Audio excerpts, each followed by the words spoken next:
Hello everyone, আর একটা mini ব্লগে তোমাদের সবাইকে স্বাগত জানাই। দেখো আমি ঘুম দিয়ে উঠে পড়েছি, আর এখন ঘুম দিয়ে উঠে সোজা চলে যাচ্ছি ঠাকুর ঘরে ঠাকুর নমস্কার দিতে। ঠাকুর নমস্কার দিয়েই কিন্তু আমি দিনটা শুরু করি। আর দেখো এদিকে আমি ঘর দুয়ার মুছে নিচ্ছিলাম, বাসি কাজ যা যা থাকে সব কিছু করেই কিন্তু আমি দোকানের রান্নাটা বসাই, তাতে আমার একটু কষ্টটা কম হয়। আর এই যে জামা কাপড় নিয়ে চলে যাচ্ছিলাম সোজা বাথরুমে জামা কাপড়গুলো কাচতে। প্রতিদিনকার জামা কাপড় প্রতিদিন কেচে নিলে কি অনেকগুলো একসাথে বেরোয় না। বাসি কাজ সারার পরে আলুটা সেদ্ধ বসিয়ে দিয়ে চলে এসেছিলাম সোজা ছাদে জামা কাপড়গুলো মিলতে, আর আমার অতিথিদের খাবারটাও সাথে করে নিয়ে এসেছিলাম।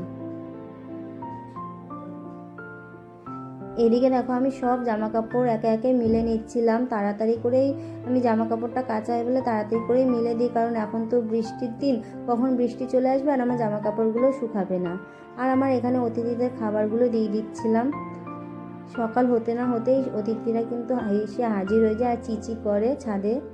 আর এদিকে দেখো আমার আলুর দমটা হয়ে গেছে আর ছোলার ডালটা সেদ্ধ বসিয়ে দিয়েছিলাম।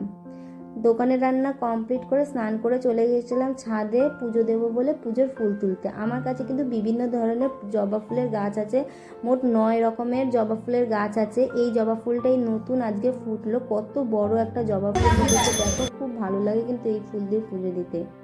তারপর আমার পুজো দেওয়া এখানে প্রায় কমপ্লিট।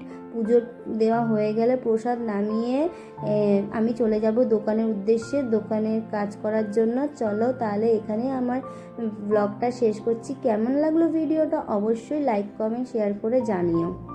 টাটা।